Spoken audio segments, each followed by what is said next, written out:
Happy Couple, kembali kita berjumpa dalam program Pernikahan Bahagia bersama saya, Pendeta Nathanael Setiadi.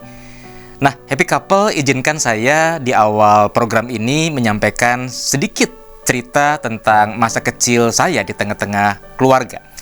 Saya lahir di tengah-tengah pasangan suami istri, papa dan mama saya, yang menjalani pernikahan mereka ya sama seperti orang-orang pada umumnya.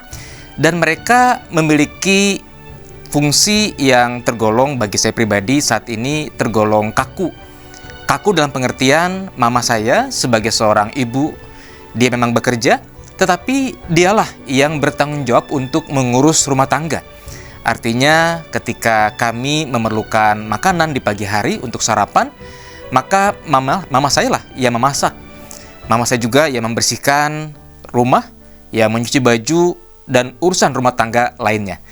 Sementara papa saya adalah sosok yang bekerja setiap harinya, dan sepulang dari kantor pun juga ia masih meluangkan waktu untuk menyelesaikan pekerjaan yang dibawanya dari kantor. Praktis, untuk urusan rumah tangga papa saya tidak banyak terlibat. Walaupun sebagai seorang bapak, dia bertanggung jawab terhadap istri, terhadap anak-anaknya. Kemana saya membutuhkan keperluan sekolah, maka papa saya sigap untuk mengantar saya pada tempat-tempat yang dituju.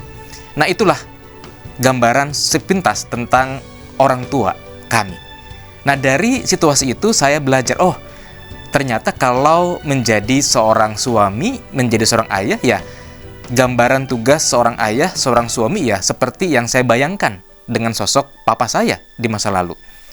Nah, di awal pernikahan ternyata gambaran itulah yang saya bawa dengan istri saya. Istri saya fokus mengurus rumah tangga. Ketika kami dianugerahi seorang putri pada tahun pertama pernikahan kami, maka ia banyak mengurus anak, mengurus rumah tangga, dan saya fokus pada pekerjaan saya sebagai seorang pelayan, sebagai seorang pendeta. Nah, saya membiarkan situasi itu berjalan sekian lamanya. Ada pembagian tugas yang terasa kaku di awal-awal pernikahan saya. Sebab saya membayangkan, dulu papa dan mama saya pun juga melakukan hal yang seperti itu. Ada pembagian tugas di antara mereka. Mama saya mengurus rumah tangga, begitu pula seharusnya istri saya mengurus rumah tangga. Dan saya sebagai suami, sebagai kepala keluarga, saya fokus untuk bekerja. Nah, dalam perjalanannya ternyata apa yang saya bayangkan tersebut, apa yang saya praktikkan dalam kehidupan pernikahan kami, ternyata dirasa kurang pas. Sebab saya sepertinya membiarkan istri saya untuk mengerjakan segala urusan rumah tangga, termasuk mengurus anak seorang diri. Barangkali bagi sebagian orang, mengurus rumah tangga tidaklah terasa berat, tidaklah terasa rumit. Tapi ternyata ketika dijalani, ada banyak kerumitan, ada banyak hal yang melelahkan.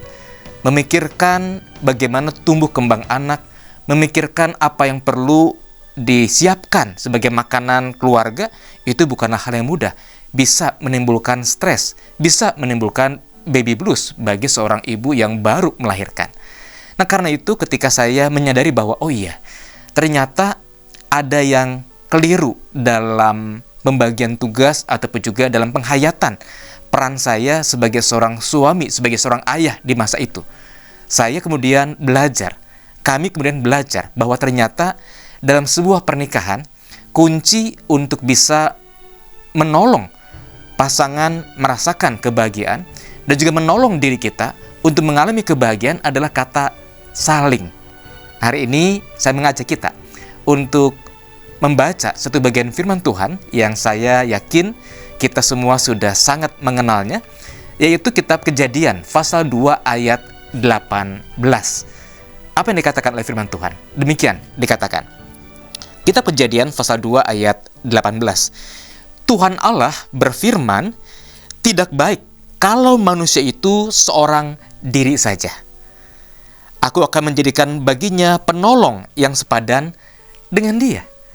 Nah, bukankah ayat ini sekali lagi tidak asing bagi kita? Tuhan melihat ketika Adam diciptakan, ternyata tidak baik Adam itu hidup seorang diri saja. Karena ada banyak kerumitan, ada banyak kesulitan kalau manusia hidup seorang diri saja. Sehingga dikatakan Allah bermaksud menghadirkan seorang penolong yang sepadan bagi Adam. Kita tahu kisah selanjutnya bagaimana Hawa kemudian diciptakan sebagai penolong yang sepadan bagi Adam. Nah, kata penolong yang sepadan inilah yang hendak kita hayati dan maknai lebih jauh.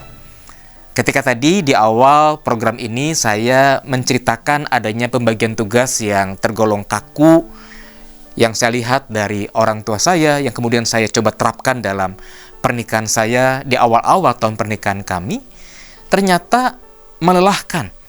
Melelahkan bagi istri saya dalam hal ini. Ada banyak kerumitan mengurus rumah tangga sekaligus juga mengurus anak. Padahal kalau kita belajar lebih jauh, bukankah mengurus rumah tangga, mengurus anak itu adalah pekerjaan bersama, bukan pekerjaan satu pihak saja. Sebab yang menikmati kerapihan kebersihan rumah tangga bukankah semua? Bukan hanya sang istri, bukan hanya seorang ibu. Ketika anak-anak tumbuh kembang dengan baik, bukankah yang bahagia, yang bangga adalah orang tuanya, papa dan mamanya? Karena itu perlu peran dari suami dan juga istri dalam hal mengurus anak. Nah, karena itu agar kita bisa mengalami kebahagiaan dalam pernikahan kita, maka mari hayatilah panggilan kita untuk menjadi penolong bagi pasangan kita. Kalau suatu hari di pagi hari yang lebih dulu bangun dari tidur adalah seorang suami, lalu ketika melihat di bagian dapur ternyata ada piring kotor, ada gelas yang belum dicuci, maka lakukanlah apa yang perlu, yaitu mencuci piring, mencuci gelas, merapikan dapur. Sebab kenyamanan dapur bukankah akan menjadi kenyamanan seisi rumah. Mencuci piring, membereskan dapur itu bukanlah pekerjaan istri semata. Itu pekerjaan seisi rumah tangga, pekerjaan suami, pekerjaan anak-anak, siapapun yang tinggal dalam rumah tangga kita. Nah, kalau dalam diri kita ada kesediaan untuk mau menjadi penolong bagi pasangan kita, bagi anak-anak kita, maka kebahagiaan itu bisa dirasakan dengan utuh. Tapi sebaliknya, kalau hanya satu orang, entah suami, entah istri yang sibuk membereskan rumah, mengatur, menata, bukan tidak mungkin dalam dirinya ada keletihan. Keletihan fisik iya, keletihan mental bisa jadi. Dan itu menjadi benih-benih percekcokan, benih-benih konflik yang tentu akan mengikis kebahagiaan dalam sebuah pernikahan. Maka mari, kalau kita ingin menjadi happy couple, mari kita menjadi penolong bagi pasangan kita. Dengan demikian, kita dapat memberi kebahagiaan pada pasangan kita karena kita hadir untuk menolong pasangan kita. Kita tahu apa yang dibutuhkan oleh pasangan kita dan kita siap untuk mendukungnya. Kita siap untuk menolongnya. Selamat berproses untuk terus menjadi happy couple. Tuhan Yesus memberkati kita.